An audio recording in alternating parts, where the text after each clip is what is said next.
waxaa loo arkayay kan ugu wanaagsan Ingiriiska, nin ciyaarihii Olombikada ee London ka dhigay mid dalka oo dhan u dabaaldegay. Maxamed Faarax oo ku guulaystay 2 biladood oo dahab ah 2012, waxa uu mar kale sameeyay 4 sano kadib. Halyey buu noqday, halyeyga astaanta guusha. Isagu kuma guulaysan keliya orodkii, wuxuu ku guulaystay qulubta dadka. Laakiin ka waran haddii qofka aan dhammaanteen jecelnahay uu qarinayo sirta uu aad uga cabsanayo inuu muujiyo.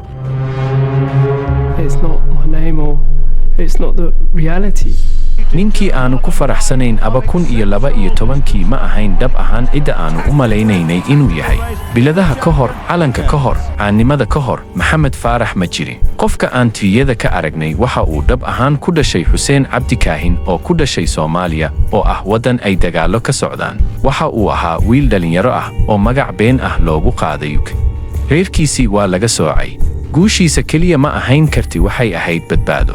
Markii ay xaqiiqadu soo baxday, dadka qaar ayaa weli taageeray, kuwa kale ma aysan taageerin. Waa maxay sababtu? Ma ogaanshaha taariikhdiisa dhabta ah ayaa ka dhigtay inaanu Ingiriisi ahayn. Xataa ma loo ogolaan lahaa Xuseen Dadayar inuu sii joogo UK marka loo eego sharciyada maanta, mise dib ayaa loo soo celin lahaa oo Britain ma lumin lahayd mid ka mid ah ciyaartoydeeda ugu guulaha badan ka hor inta uusan fursad u helin.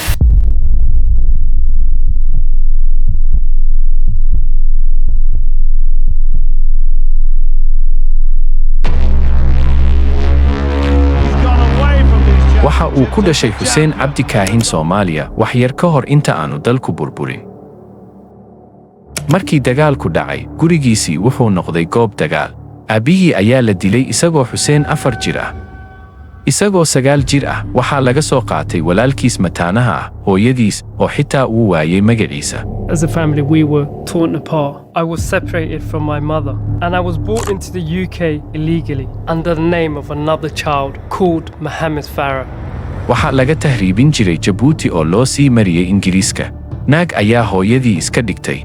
Waxay siiyeen baasaboor been abuur ah iyo magac cusub oo la masaxay qofka uu run ahaantii ahaa. Haweeneyda ayaa u sheegtay madaxda UK inuu yahay wiilkeeda. Waxay u bixisay magac cusub, Maxamed Faarax.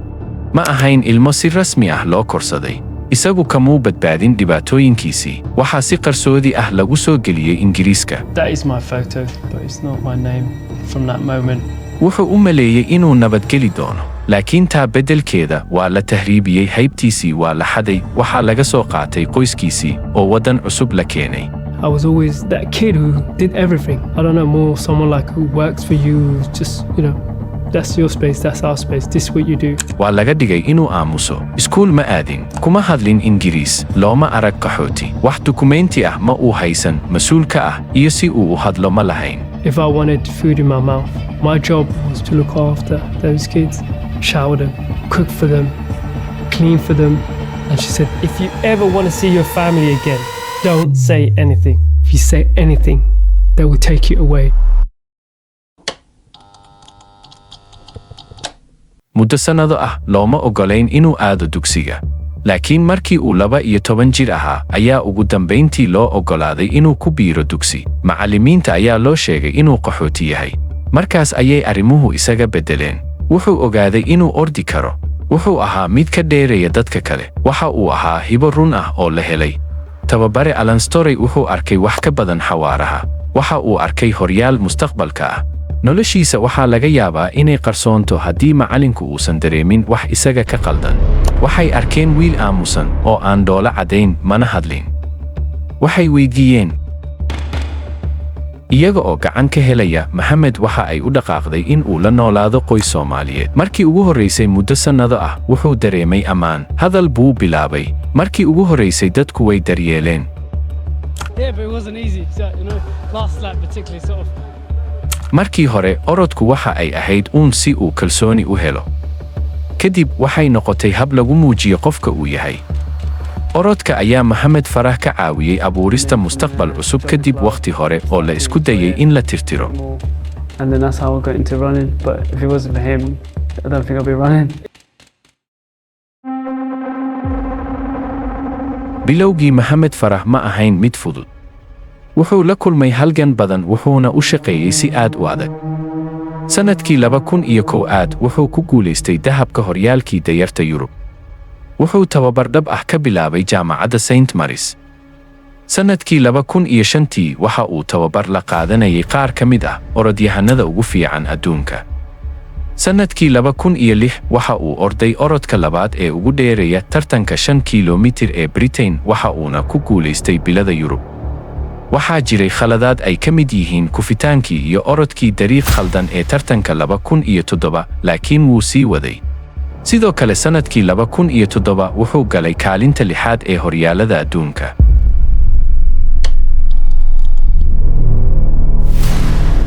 Sannadkii 2012 Maxamed wuxuu ahaa horyaal caalami ah iyo Ingiriis. Waxa uu ku dhammaystay kaalinta 17aad ee 5 kiiloomitirkii ee Beijing, laakiin hadda wuxuu helay fursad kale. Markan ciyaaraha Olombikada ee London.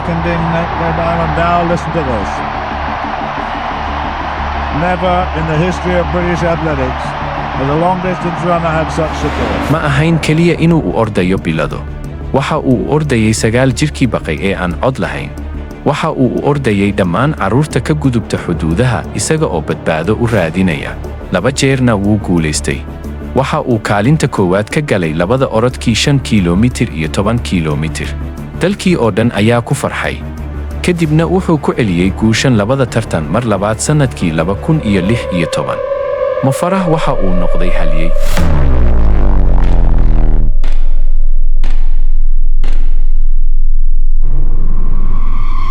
Sannado badan oo guul ah kadib ma wuxuu ogaa in weli wax maqan yihiin.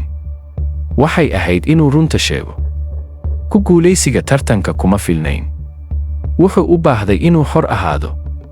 Iyadoo wasaaradda arrimaha gudaha ee UK ay u ballan qaaday inaan la ciqaabi doonin. Wuxuu u sheegay adduunka sheekada dhabta ah. That could potentially fit a type of trafficking called domestic servitude. Sannado ka hor Maxamed wuxuu istaagay masraxa iyagoo garaacayay heesta calanka.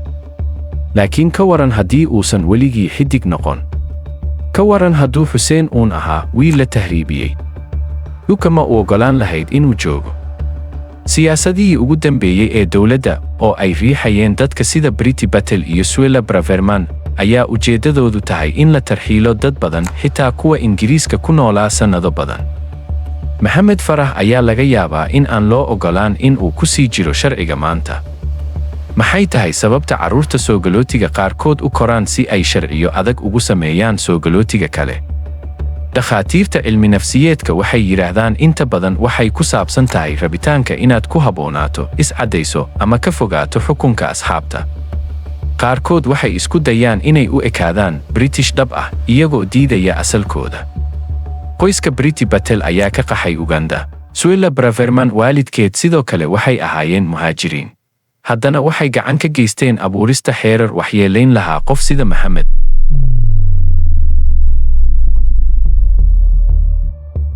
Marka isfahamku maqan yahay ee kala duwanaanshiyaha laga baqo siyaasado naxariis darro ah ayaa inta badan raacda.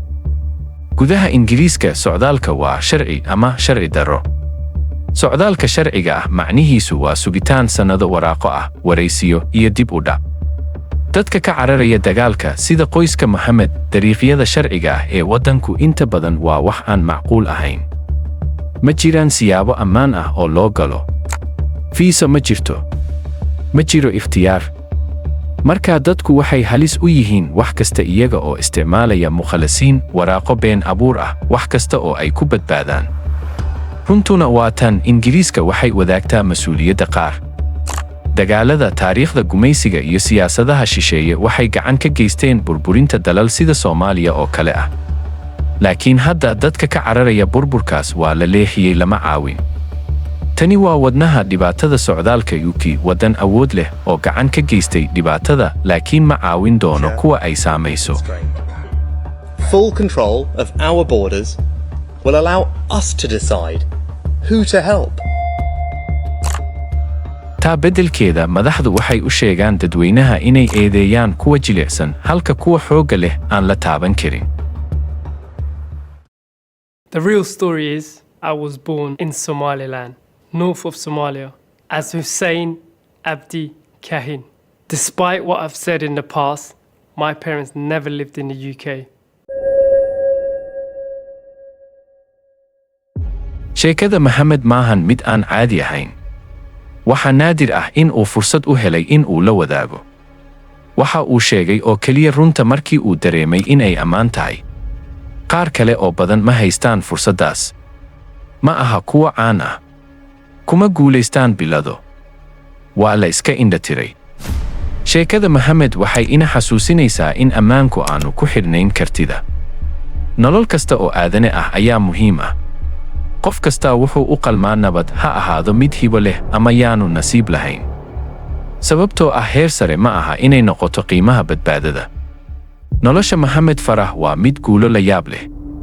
Wuxuu ka badbaaday xanuun aad u weyn oo weli noqday horyaal. Waxa uu noqday astaanta xoogga.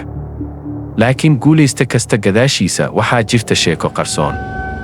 Nolosha walaalkii Axmed way ka duwanayd tii Maxamed. Xabsigii kadib waxaa laga soo tarxiilay UK. Ma uusan helin fursad labaad. Laba walaalo ah. Isku qoys. Mid waa la musaafuriyey, midna waa la oggolaaday. Waxaa laga yaabaa inay sabab u ahayd biladaha, caannimada iyo ammaanta. Hal qof oo qaxooti ah ayaa noqday geesi. Midka kale nambar buu noqday.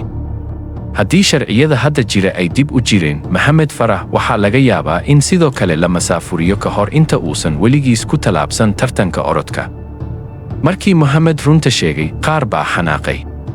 Waxay ugu yeereen khiyaano. Waxay eedeeyaan soo galootiga ma aha kuwa taajiriinta ah iyo kuwa awoodda leh ee runtii xakamaynaya nidaamka. Waxay ka baqaan kuwa ka duwan. Waxay rabaan Ingiriis cad. Qaar ayaa su'aal ka keenay wakhtigiisa. Ma lacag bay ahayd? Ama waxaa laga yaabaa inuu ugu dambayntii diyaar u ahaa inuu sheego sheekadiisa. Waxa uu sheegay in aanu keligiis ahayn, waa mid ka mid ah kuwa yar ee hadli kara. Noloshiisii sidii uu rabay ayuu ugu noolaa, wuxuuna helay waxa uu hamuun qabe. Waxa uu helay fursad uu ku garto kartidiisa. Laakiin qaar kale oo badan ayaan weligood helin fursadaas. Waad ku mahadsan tahay daawashada. Riix badhamada like iyo subscribe si aad u hesho muuqaalo badan oo sidan oo kale ah.